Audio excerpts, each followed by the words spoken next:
Donc, pourquoi dire que Marie est vierge alors qu'elle a enfanté? Elle a enfanté Jésus. Jésus. Jésus. Alors, même les protestants nous reprochent ça. Les mouvements pentecôtistes, évangéliques disent, mais elle a enfanté, comment peut-elle être encore vierge? Alors, je vais ici vous expliquer un mystère de la révélation. Marie est vierge avant la naissance de Jésus, tout le monde le dit. Luc le dit, un ange fut envoyé par Dieu à une vierge. Donc on sait tout le monde qu'avant la naissance du Christ, Marie est vierge. Mais la virginité de Marie ne s'arrête pas que là. Elle est vierge même pendant la naissance et elle est vierge après parce qu'elle n'a pas eu des enfants. On dit Marie est vierge parce que pendant la naissance, effectivement la Vierge Marie n'a pas perdu sa virginité. Vous allez dire comment? Deux choses contraires se sont rencontrées en Marie. La maternité et la virginité. Ce sont deux choses contraires. On ne peut pas être mère tout en gardant la virginité. Ce n'est pas possible. Mais pourtant, en Marie, les deux choses contraires se sont rassemblées. Marie est devenue ce qu'elle n'était pas. Elle est devenue mère, mère, sans cesser d'être ce qu'elle est. Elle est toujours vierge. Comme le Fils de Dieu est devenu ce qu'il n'était pas, il est devenu homme, sans cesser d'être ce qu'il est. Il est toujours Dieu. Donc il y a ça. Elle devient ce qu'elle n'était pas, sans cesser d'être ce qu'elle est. Vous me direz, mais comment? Mais c'est la même manière. Comment le Christ est entré en Marie sans acte sexuel? Oui. Si déjà le Fils de Dieu a été conçu, le Fils de Dieu est entré sans ouvrir les portes de Marie, c'est de la même manière qu'il est sorti de Marie sans en ouvrir les portes. C'est ça le mystère. Et les gens me diront, mais comment expliquer ça? Bien, on va voir cela avec le mystère pascal. Dans l'évangile de Jean, au chapitre 20, on nous dit que les apôtres étaient dans une maison, ils avaient peur, des Juifs. Après la résurrection du Christ, ils avaient peur parce qu'on disait qu'ils ont volé le corps de Jésus. Et les portes étaient fermées. Or, le Christ va entrer dans cette maison en disant « La paix soit avec vous ».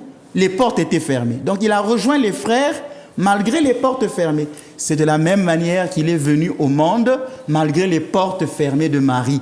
Il nous a rejoints sans briser les scellés et la virginité de Marie. C'est pourquoi dans l'Église orthodoxe, on dit que Marie a conçu sans tache, c'est-à-dire sans effusion de sang. D'ailleurs, le sang rend impur. C'est pourquoi chez les Juifs, quand une femme accouche, elle est impure parce qu'il y a eu le sang. Or, Marie accouche sans effusion de sang. Le Fils de Dieu est sorti d'elle sans ouvrir sa virginité. Donc, il n'y a pas eu effusion de sang. Vous me direz, mais prouve-le.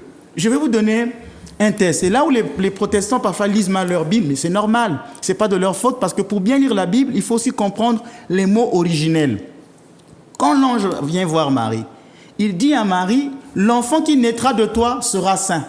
Toutes les Bibles, on a écrit comme cela. « L'enfant qui naîtra de toi sera saint ». Luc chapitre 1. Les Bibles protestantes, quand je les lis, c'est comme ça. Et je voudrais dire que cette traduction, elle est mal. C'est une mauvaise traduction.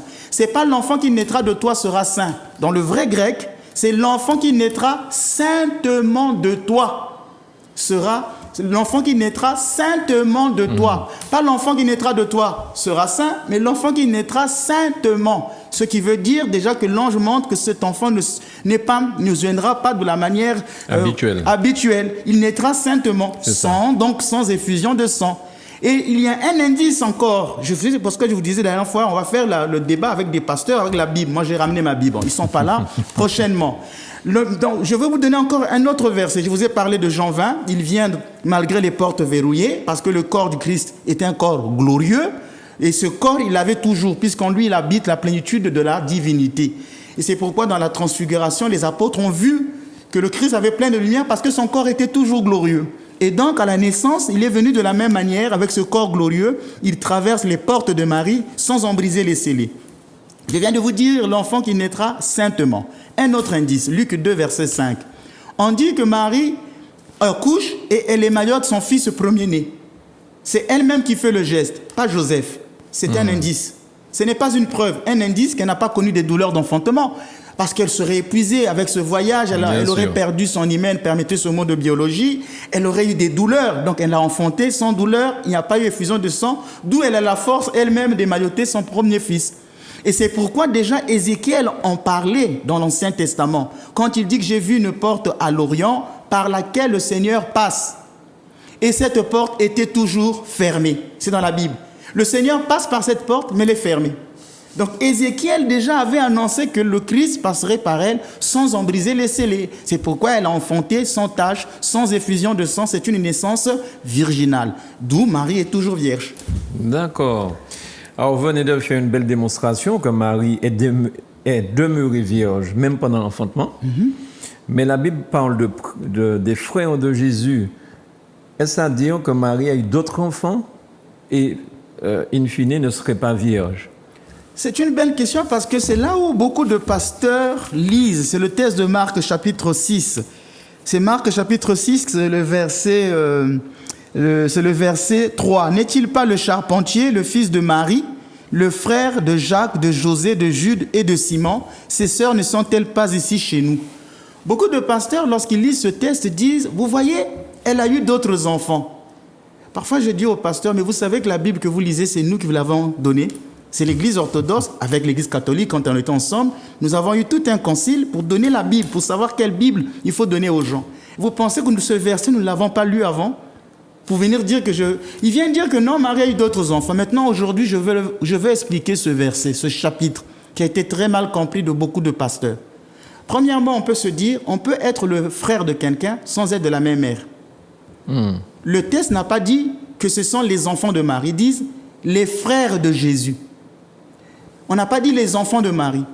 Jésus seul est appelé fils de Marie dans la Bible. Quand vous lisez, dans Jean 19, verset 25, près de la croix de Jésus se tenait la mère de Jésus. Dans Jean chapitre 2, la mère de Jésus. On n'a jamais dit la mère de Jésus et de ses frères. Donc on peut être frère de quelqu'un sans être de la même mère. Moi j'ai des sœurs, des demi-sœurs, nous sommes de même père, mais nous ne sommes pas de même mère. Mais déjà on dit aussi frères, sœurs en Christ. Oui, voilà. mais là c'est pas dans le cas de frères en Christ, on a pensé que c'était des frères biologiques. C'est ça. Maintenant je vais vous donner un chapitre qui prouve le contraire, toujours dans la Bible, je ne veux pas m'écarter. C'est Jean chapitre 19, le verset 25 qui nous dit « Près de la croix de Jésus se tenait debout sa mère et la sœur de sa mère. » À la croix, on voit que Marie a une sœur. Près de la croix de Jésus se tenait debout sa mère et la sœur de sa mère, Marie, femme de Cléophas. On peut dire que c'est peut-être une cousine. Et on rajoute. Et Marie-Madeleine. Donc, le texte de Jean montre que Marie a une sœur. Ce n'était pas vraiment sa sœur parce que Marie était fille unique. Alors, on dit qu'il a près de la croix se tenait sa mère. Mais que nous dit Matthieu 27 ? Le verset 56. Matthieu 27, le verset 55 dit, il y avait de nombreuses femmes qui observaient de loin, elles avaient suivi Jésus. Parmi elles se trouvait Marie-Madeleine. Or, Jean nous a dit que Marie-Madeleine se trouvait près de la croix. Et on dit Marie, mère de Jacques et de José. Or, le texte de Jean nous avait dit que près de la croix se tenait debout sa mère. Et là, on rajoute, Matthieu précise, c'est la mère de Jacques et de José. Or, Marc 6, que les pasteurs aiment lire, disent, n'est-il pas le fils de Marie, le frère de Jacques et de José. Donc les enfants de la sœur de Marie. Et comme chez les Juifs, ils n'ont pas le mot cousin, ça n'existe pas. Chez les Juifs, ils disent ha. Le mot ha veut dire l'oncle, veut dire le frère, ils n'ont pas le mot cousin. Même dans les cultures africaines, on n'a pas ce mot.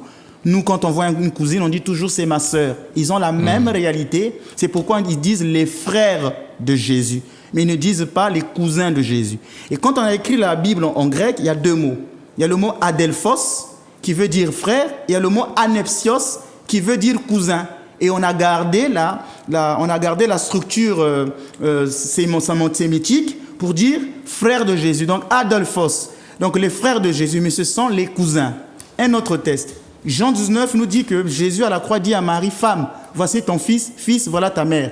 Et le disciple l'a pris chez lui. Vous savez pourquoi? Parce que chez les Juifs, une femme devait avoir une personne qui devait la garder et la protéger. Surtout quand elle devenait veuve, c'est le fils aîné.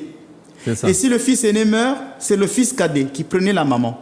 Or, Jésus sait que Marie est restée veuve, Joseph étant mort. Et que c'est Jésus qui devait garder sa mère, la protéger. Mais à la croix, Jésus voit que Marie n'aura pas d'autres enfants pour la protéger. D'où il lui donne son disciple. Si elle avait d'autres enfants, Jésus aurait dit, écoute, il y a Jacques, José qui sont là, qui pourront te garder, je ne suis pas le seul. Jésus était fils unique de Marie. Et d'ailleurs, je veux vous dire encore le dernier point. Ce n'était pas concevable que Marie enfante d'autres enfants que Jésus lui-même. Parce que Jésus, c'est le roi. Et Marie, son trône, son sein, est devenu le siège du roi. Et on ne s'assoit pas sur le siège du roi. Vous voyez dans des cérémonies, quand un chef d'État s'assoit sur une chaise, quand il se lève, même s'il est parti, c'est inconcevable qu'une autre personne vienne. C'est un manque de respect. Ça. Et nous qui avons vécu dans une culture où on respecte les aînés, parce qu'aujourd'hui, les jeunes d'aujourd'hui ne respectent plus ça. Moi, j'ai vécu dans une culture où on respecte les aînés, les pères de la famille. Donc, sur une table, le père de la famille avait une chaise qui lui était propre à table et lui seul devait s'asseoir sur cette table. Donc, personne d'autre. Ce n'est pas respectueux. Alors, le sein dans lequel Dieu est passé, on ne pouvait pas concevoir qu'un autre enfant passe là. C'est pourquoi Ézéchiel dit, j'ai vu une porte à l'Orient que par où seul le Seigneur passe. Donc, ce n'était pas concevable qu'un autre enfant passe dans le sein de Marie. D'où elle est vierge avant, pendant et après. Bien. Alors, mais Marie était mariée à Joseph. OK? Donc, ce couple n'a jamais consommé son mariage. Est-ce que c'est inconcevable, ça? Bon, vous voyez que vous raisonnez avec le monde actuel. Parce que pour nous, dans notre monde actuel, la relation d'un homme et d'une femme, c'est toujours le sexe. Ouais. Donc, on raisonne, c'est de l'hédonisme. Quand même vous voyez un homme être ami avec une femme, directement on va penser que ça sort. C'est normal que les gens disent, mais comment Joseph et Marie pouvaient vivre ensemble sans avoir d'acte sexuel? Parce que tout le sexe aujourd'hui est devenu premier dans tout. Mais vous savez que vous êtes dans une culture mystique. Nous sommes dans une culture juive où un homme va avec une femme dans le but d'avoir un enfant. Aujourd'hui, le mariage, il est orienté vers l'amour des époux. Parce qu'avant, on se disait, on se marie pour avoir des enfants, mais c'était trop réductif. On se marie aussi parce qu'on aime l'autre. Il n'y a pas que pour aller assouvir la concupiscence. Donc, on se marie parce qu'on aime l'autre. Concupiscence, c'est les plaisirs de la charnelle, les plaisirs charnels, tout ça. Et donc, si Joseph devait aller avec Marie, c'est pour avoir d'autres enfants. Or, Matthieu 1, verset 19 nous dit, Joseph était un homme juste. Pourquoi Matthieu précise que c'était un homme juste? C'est parce que c'est un homme qui obéit à la loi divine. Et il sait que si je dois aller avec Marie, c'est dans le but d'avoir des enfants. Joseph a vu ce mystère de Marie qui enfante virginalement. C'est pourquoi j'ai toujours dit aux protestants, tout n'est pas écrit dans la Bible. Il y a aussi la tradition. La tradition rapporte que quand Jésus a enfanté, il y a eu une nuée qui avait entouré la grotte. Et Joseph arrive avec Salomé. Ça, c'est pas dans la Bible. Il voit ce mystère de la virginité. Et donc, la mission de Joseph était de garder la Vierge Marie. Si Marie devait avoir un enfant avec Joseph, pourquoi quand l'ange est apparu à Marie, Marie dit à l'ange, comment cela se fera-t-il puisque je suis vierge? Elle n'aurait pas dit ça, parce qu'elle sait qu'elle se marie à Joseph. Elle pouvait dire, mais merci pour le don de l'enfant, Joseph serait donc un homme comblé et béni pour avoir un tel enfant avec lui. Si Marie pose la question à l'ange, c'est que secrètement, Marie savait qu'elle devait garder sa virginité. Et ça, beaucoup de gens ne savent pas que Marie a grandi dans le temple de Jérusalem auprès de Zacharie depuis l'âge de 3 ans. C'est pourquoi les protestants, pour bien connaître la Bible, doivent relire la tradition. Marie connaissait qu'elle était consacrée pour l'œuvre de Dieu. C'est pourquoi, à l'Annonciation, elle dit à l'ange, mais j'ai fait vœu de virginité. J'ai fait vœu de garder cette virginité pour le Seigneur.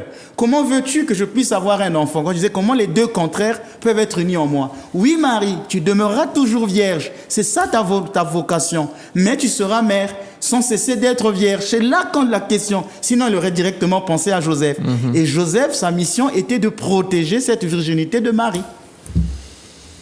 Eh bien, avec toutes ces explications, je ne sais pas trop quoi dire. C'est clair. En tout cas, ça me paraît clair dans tout ce que vous êtes en train d'expliquer. Et ça explique aussi que chez vous, les orthodoxes, on fait des prières pour Marie. Parce qu'il y a dans certaines églises, il ne faut même pas prononcer le nom de Marie, parce que Marie, voilà quoi, c'est quantité négligeable. Et chez vous, vous continuez donc suite à tout ce que vous êtes en train de dire, vous continuez à aduler Marie. Est-ce que nous n'adorons pas la Vierge Marie, nous la vénérons? Les gens ne comprennent pas certains termes grecs.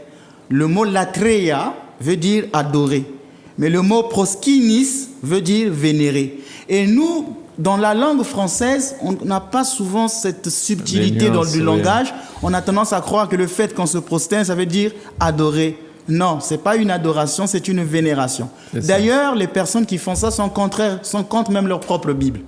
Puisque le premier commandement qui se rapporte vis-à-vis des hommes, parce que dans les 10 commandements, les 4 premiers concernent Dieu. Tu ne feras pas ceci, tu adoreras le Seigneur ton Dieu, tu sanctifieras le jour du Seigneur. Mais le premier commandement qui nous unit à l'autre, c'est honore ton père et ta mère. Honorer. C'est ce que nous faisons dans l'Église. Nous honorons la Vierge Marie pour ce qu'elle est. Les gens disent, oui, mais c'est une créature impersonnelle. Dieu l'a utilisée simplement comme une enveloppe. Ce qui était plus important, c'est la lettre qu'elle contenait, c'est le Christ qui est plus important. Et la Vierge Marie, elle n'est pas importante. Alors les gens qui disent de telles sottises, c'est très grave. Parce que je vais vous dire une chose. Quand Dieu est apparu dans le buisson ardent, il a dit à Moïse, retire tes sandales, parce que cette terre est sainte. Donc le lieu où Dieu est apparu, ce lieu devient saint parce que Dieu y est apparu. Et il demande à l'autre de retirer ses sandales. Et la Vierge Marie qui a porté ton Dieu.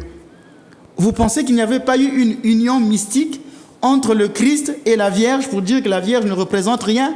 Je veux dire quelque chose de fort. Et ça, j'en suis sûr. Dieu ne se serait jamais incarné si Marie n'avait pas dit oui. Cela veut dire que l'incarnation du Christ, du Fils de Dieu, notre salut dépendait aussi de la Vierge. Si elle n'avait pas dit oui, Dieu n'aurait pas choisi une autre femme. Est-ce qu'elle a eu le choix de dire oui ou non? Elle avait ce choix. C'est pourquoi Dieu vient vers elle. Et si elle avait dit non, le Fils de Dieu ne se serait jamais incarné et Dieu n'aurait pas pris une autre femme. Et quand le Christ, quand l'ange dit que cet enfant qui naîtra viendra sauver son peuple, Marie dit qu'il me soit fait selon ta parole, ce n'est pas seulement un consentement à une naissance, c'est un consentement à l'œuvre du salut. C'est pourquoi on ne peut jamais séparer Marie de Jésus. Je vais vous donner quelque chose, je vais vous expliquer une chose pour dire qu'on ne peut jamais séparer Marie et Jésus. Dans Jean chapitre 2, les noces de Cana, on y dit qu'il y eut des noces à Cana le 3e jour. Et Jésus fut invité aussi à ces noces. Or, la mère de Jésus lui dit, ils n'ont plus de vin. Quand vous regardez la structure de ce texte, quand vous venez au verset 12, on nous dit, après quoi Jésus descendit avec Marie à Capharnaüm avec ses frères. Si vous voyez la structure du texte, le mouvement du texte, on peut comprendre que Jésus et Marie n'étaient pas venus au même moment à la noce. Jésus devait être occupé avec ses disciples. Il arrive à cette noce et voilà que la mère vient vers lui en lui disant, mon fils, tu viens d'arriver, mais il n'y a plus de vin. Donc c'est comme s'il donne une information que tu es en retard. Mais avec le verset 11 et 12, on dit, après quoi il descendit à Capharnaüm avec sa mère. Après quoi il descendit à Capharnaüm avec sa mère. Là, il forme maintenant un seul groupe. Or avant, c'était comme deux groupes séparés, maintenant un seul groupe. D'où l'expression grecque métatafta, qui veut dire après quoi. Et cette expression revient plusieurs fois dans l'évangile de Jean. Jean chapitre 5, après quoi Jésus fit ceci. Quand vous lisez Jean 19, après quoi Jésus fit cela. Cette expression après quoi revient souvent dans le texte. Mais mes téléspectateurs vont un peu se perdre parce que je vais très vite. Mais vous voyez que je fais l'économie du temps, ils pourront revoir les... Mais ça tient la route, hein? Voilà, ça tient la route. Et maintenant, quand vous lisez Jean 19, on nous dit, or, près de la croix de Jésus se tenait sa mère.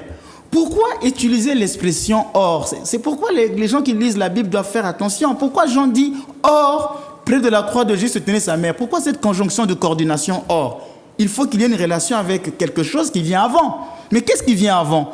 Les soldats disent, ne déchirons pas cette tunique. Et tout à coup, le texte dit, or, près de la croix de Jésus se tenait sa mère. Le mot déchirer, en grec, c'est schizo, qui a donné schisme, diviser. C'est comme si l'intention de Jean, c'est de dire, ne divisez pas, ne séparez pas celle qui se tient près de la croix. Donc Marie, c'est l'inséparable du Christ. Elle est toujours avec le Christ. D'accord. Au moment de l'agonie du Christ, elle était là. Partout, même dans l'éternité, la Vierge Marie ne pourra jamais être séparée de son Fils.